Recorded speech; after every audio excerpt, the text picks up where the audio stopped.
Okay, so welcome, Sean. Thank you very much, especially for joining us with the time difference from Australia. It's really nice to see you.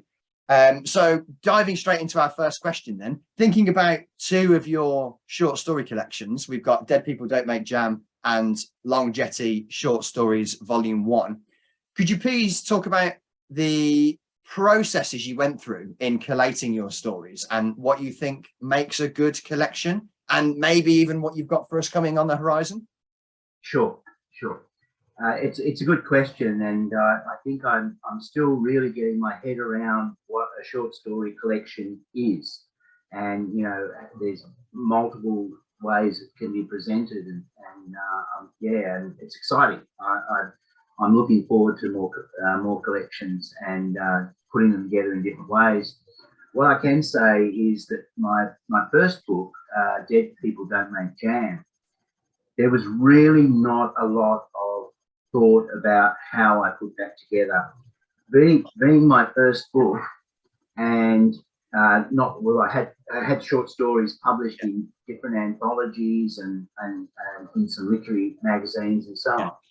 But I was putting together a collection, and it's really quite difficult if you're not a well-known author to get a publisher interested in a collection. Definitely, yeah. So what I wanted to do was to put together a collection that sort of certainly had every story that had sort of been published somewhere else. Yes. That had won an award, a competition, or been highly commended. Yeah. So all of those stories have had some sort of recognition. Well, they were definitely going in. Yeah. And I'm putting other stories that I thought were good in there, because I wanted to have that thing at the back of the manuscript when I send it in saying, acknowledgement, this story was first published here and so on. So the publisher might say, oh, this guy's had a bit of success and is obviously serious about writing. So to be honest, Dead People Don't Make Jam, that's how it was put together, trying to, I guess, impress a publisher. And collate been published elsewhere. Yes, exactly. Yeah. So it was, those stories were definitely going in. And I think in hindsight, I probably put too many stories in there. I put other stuff in as well. Right. Okay. And so, there's 49 short stories in that first book that I did. So it's quite a lot. Yeah. Yeah. It's sort of probably, and this is another interesting question, how many words should be in a short story collection, and I've been reading a few lately, and they're sort of more around about 50,000 words rather than, the 75,000 that I sort of did with my first book. So I could have made it a bit of a slimmer volume. And I think the only structure that I had there was that I liked the story, the title of the story, Dead People Don't Make Jam. And it was also incidentally the longest short story. So I put that right at the end. So title, and I put it at the end. So that's about as far as right. So apart from bookmarking, that was about as far as it went. Yeah. That's about as much structure as I put into it. So recently, I've had another collection published. It's Long Jetty Short Stories, and in this collection, what I wanted to do was have the stories connected by being all set in the local area where I live and where I write. Right. Okay. And so that's a sort of a pretty sort of loose connection there. Yeah. However, I found when I was writing it, I had some characters that were reappearing throughout. So that's the sort of linkage that's there in this book. Also, what happened was when I was when the pandemic hit and I'd written these stories, for some reason, I sort of felt all of a sudden that these stories were irrelevant.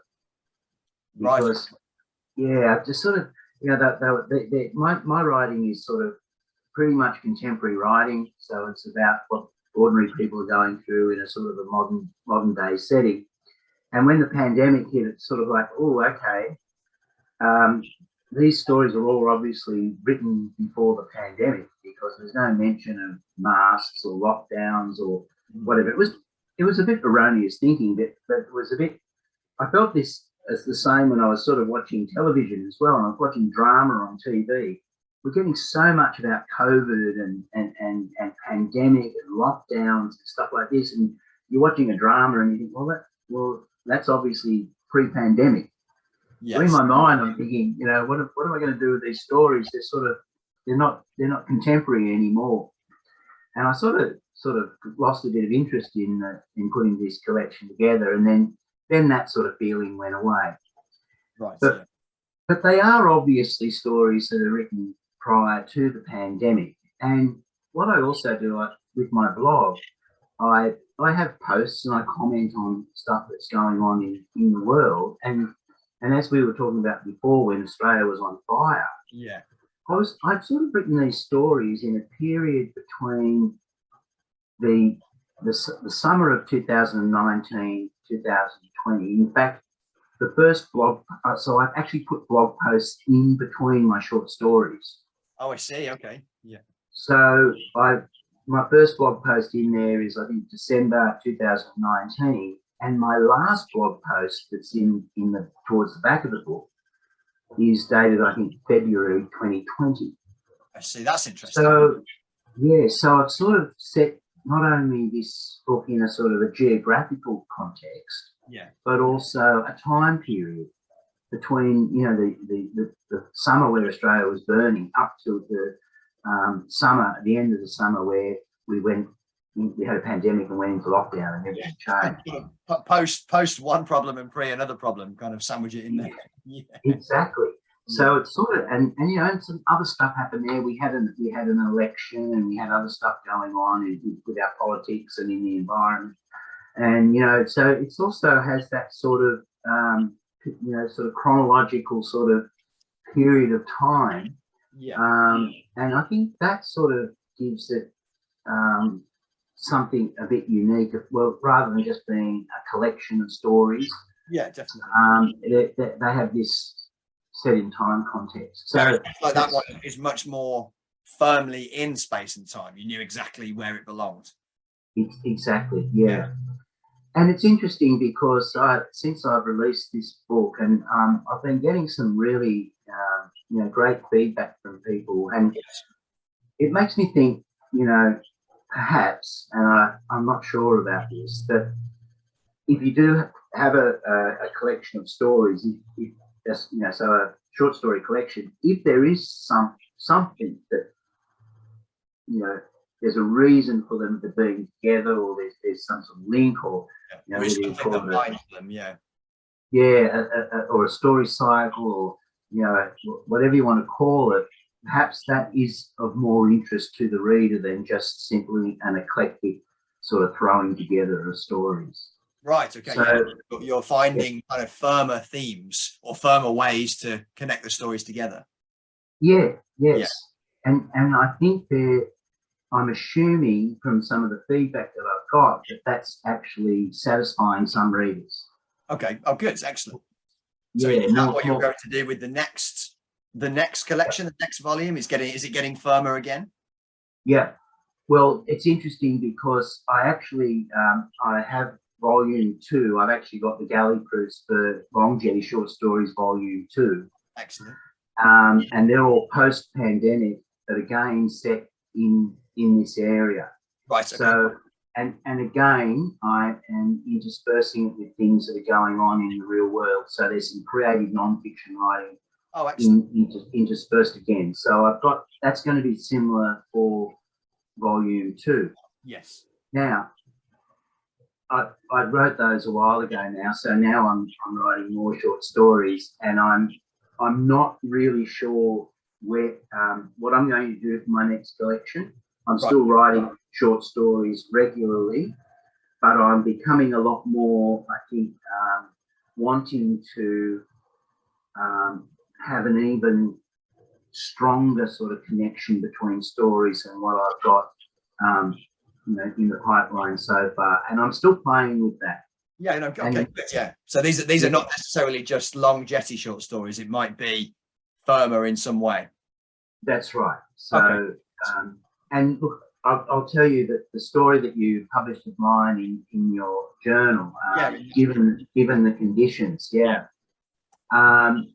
I've gone back and I've looked at that story, and I'm thinking that maybe something could build from there. Okay. Oh, that's nice. Yeah. Okay. Excellent. Yeah, because there's a lot of characters there, and it is actually set in a place called the Entrance, which is the next suburb along. So I still have this sort of geographical sort of thing.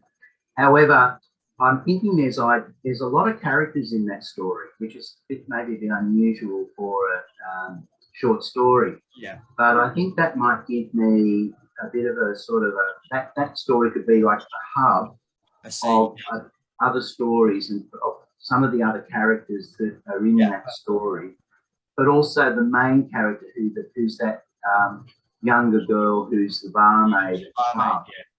You know, how, and so over a period of time, where she might go to from here, and where she ends up. And I've got a couple of ideas about that. So that's a bit of a seed of an idea of where I might take the story that you published, thank you very much, and make that sort of a focus of a larger collection.